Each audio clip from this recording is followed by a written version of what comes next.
कारखाने बनेंगे तो इसका लाभ तो हमको भी होगा ना, हमारी कंपनियों को भी बड़ा लाभ होगा। तो निजी सेक्टर ने, प्राइवेट सेक्टर ने उस समय के उभरते हुए सार्वजनिक सेक्टर को सपोर्ट करना शुरू कर दिया। ये बहुत अच्छा काम हो रहा है, आप सार्वजनिक सेक्टर को बड़ा कीजिए, हम आपके साथ हैं, क्योंकि इसका लाभ वो उठाने वाले थे।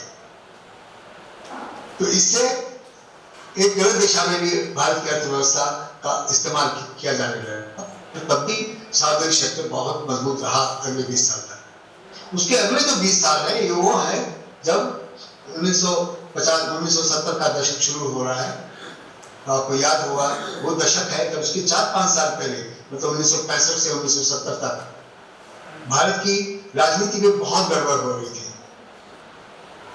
जो केंद्र की सरकार थी वो बड़ी कमजोर हो रही थी और जो राज्य में सरकारें थी वो उनका रुतबा बढ़ रहा था और हर राजनीतिक पार्टियों में आया राम गया राम शुरू हो रहा था, इधर से इधर। तो बहुत ही उस समय बहुत ही विचलित हालत में भारत था। तो उसके तुरंत बाद इंदिरा गांधी उभर के आई और आपातकाल लगाया गया और उसका जो एक सबसे जाना माना और मशहूर एक्शन है उस सरकार का वो ये है कि उसने सारे प्राइवेट बैंकों को जो अंग्रेजों के जमाने से खुले हुए थे, सारे प्राइवेट बैंकों का राष्ट्रीयकरण कर दिया, नेशनलाइजेशन कर दिया। वो पब्लिक सेक्टर में है, आज तक पब्लिक सेक्टर में है अधिकांश बैंक। कोशिश लगातार जारी है उनका प्राइवेटाइजेशन करने की, लगातार, लेकिन वो सारा का सारा एक ही झटके में राष्ट्रीयकरण हो गया और उससे पूरे देश की अर्थव्यवस्था की हालत बदल गई। तो अगले 20 साल जो है आपातकाल के दौरान की जो कमियां खामियां जो गड़बड़े वो आप सब जानते हैं और आप जैसे कई लोग गुजरे होंगे, हमने भी उसी 20 साल में, आपातकाल के 20 साल में हमने भी अपना काम किया होशंगाबाद जिले में, मध्य प्रदेश के जो विज्ञान शिक्षण कार्यक्रम किया उसी समय किया और आपातकाल को झेला भी।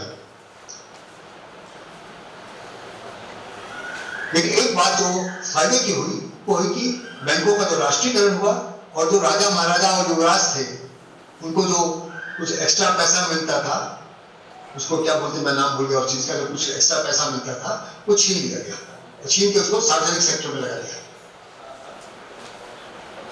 और एक और उसमें इसी ढंग की बात हुई थी कि हर एक ग्रामीण ब्लॉक डेवलपमेंट में हर जगह कम से कम एक बैंक जरूर खोल दिया गया, उसको रीजनल बैंक का नाम दिया था और रीजनल बैंक ने बहुत तेजी के साथ किसानों को लोन देना शुरू किया और गरीब तबके के लोगों को भी लोन देना शुरू किया कारोबार शुरू करने के लिए। तो इसके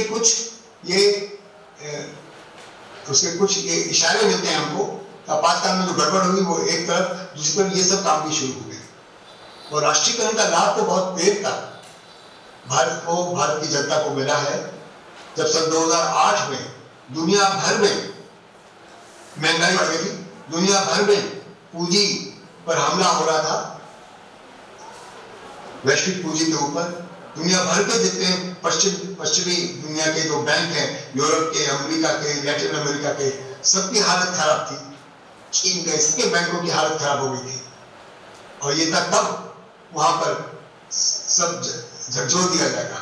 उस समय 2008-2009 की बात है, भारत के बैंक पूरी तरीके से सुरक्षित थे और खूब आराम से काम कर रहे थे क्योंकि उनका राष्ट्रीयकरण हो चुका था। वो सामाजिक क्षेत्र में थे, तो निजी क्षेत्र में नहीं है। इसलिए भारत की अर्थव्यवस्था मजबूत रही। ये बात कोई आप में से कर सकता है तो प्रधानमंत्री मोदी जी के कान में डाल देना।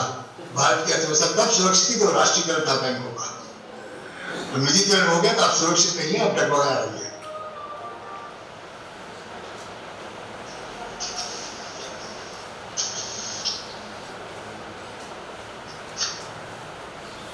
ये दूसरा काल है और इस दूसरे काल में जो निजी पूंजी थी, जो निजी क्षेत्र था और जो सार्वजनिक पूंजी और सार्वजनिक क्षेत्र था, इनके बीच में बहुत टेंशन था।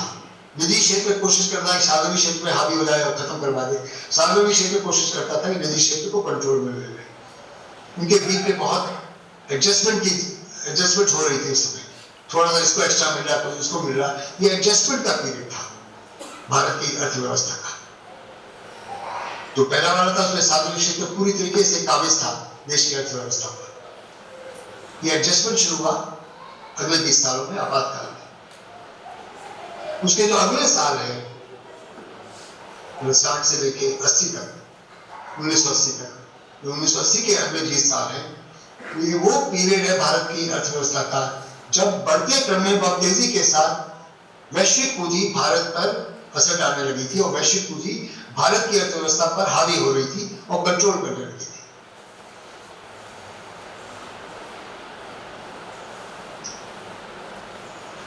और इसलिए 1980 के अंतिम 4-5 सालों में और उसके पहले 1986 में जो नई शिक्षा नीति बनी, जो पार्लियामेंट में गई, मैं इसलिए कह रहा हूं पार्लियामेंट में गई, जानी ही चाहिए, क्योंकि जो अभी जो नई एजुकेशन पॉलिसी 2020 की है वो कभी पार्लियामेंट में नहीं भेजी गई, किसी विधानसभा में नहीं भेजी गई, उस पर कोई बहस हुई नहीं, कोई लोकतांत्रिक बहस हुई नहीं, लोकतंत्र की कोई भूमिका नहीं है ये 2020 की शिक्षा नीति बनाने, जीरो।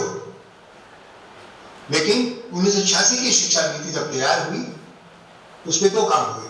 पहले तो 1985 में, एक साल पहले, भारत सरकार ने एक नया डॉक्यूमेंट निकाला, उसका नाम है चैलेंज ऑफ एजुकेशन, शिक्षा की चुनौती। ये बहुत कम लोग आपकी उम्र के जो होंगे उन्होंने इसके बारे में सुना होगा। हमारे सामने तो वो आया था 1985 में, तो हम होशंगाबाद के गांव में होशंगाबाद विज्ञान शिक्षण का काम कर रहे थे और वो बहुत ही बढ़िया डॉक्यूमेंट तैयार हुआ था। उस समय का जो भी हालात थी अलग अलग राज्यों की, केंद्रीय स्तर पे और राज्यों के स्तर पर, और उन सब का पूरा ब्यौरा आंकड़ों समेत पेश किया गया था और उसके आधार पर आगे क्या प्लान शिक्षा का होना चाहिए वो भी पेश किया गया। वो पहले अध्ययन हुआ, डेटा इकट्ठा किया गया, डेटा का विश्लेषण हुआ और फिर आगे क्या करना उसको प्रस्तावित किया गया। नई शिक्षा नीति 1986 में। 1986 की शिक्षा नीति की जो अच्छा उस बात हो सकती है, उसकी जो कमजोरियां हैं, उससे जो नुकसान किए उसकी बात भी करना जरूरी है। और जब वो बात आप करेंगे तब आप समझ में आएगा जो कमजोरियां हैं और उसकी बुराइयां हैं, उसका जो स्रोत है वो भारत सरकार नहीं है, उसका जो स्रोत है वो वर्ल्ड बैंक है, विश्व बैंक है। 1980 के शुरुआत से ही, 1981-82 से ही विश्व बैंक ने और विश्व व्यापार संगठन वर्ल्ड ट्रेड ऑर्गेनाइजेशन ने भारत की अर्थव्यवस्था में घुसपैठ करना शुरू कर दिया था 81-82 से ही, और 1986-87 आते ही बहुत बढ़ने लगी तेजी से। और भारत में क्या निर्णय लिया जाएगा सरकार के द्वारा, क्या नहीं लिया जाएगा, वो सब विश्व बैंक, इंटरनेशनल मॉनेटरी फंड यानी अंतरराष्ट्रीय मुद्रा कोष और उसके साथ विश्व व्यापार संगठन WTO के द्वारा तय किया गया। और 1990 के बाद अगले 10 साल तक जो शिक्षा व्यवस्था, शिक्षा नीति भारत में लागू की गई वो भारत सरकार की नहीं है, वो विश्व बैंक की है, वो अंतरराष्ट्रीय मुद्रा कोष की है, वो विश्व व्यापार संगठन की है। ये तीसरा काल है अर्थव्यवस्था का। मैं यही रुकता हूं। इन तीनों में मैंने जो अर्थव्यवस्था के अलग अलग रूप पेश किए, अलग अलग प्रक्रियाओं का विवरण दिया, उसका मैंने जिक्र किया, उस पर विचार कीजिए, इसका शिक्षा से क्या लेना देना है। इस बात पर जब जैसे अगला मौका मिलेगा मैं विस्तार से इसकी बात करूंगा। इसका बड़ा महत्व है इस बात का।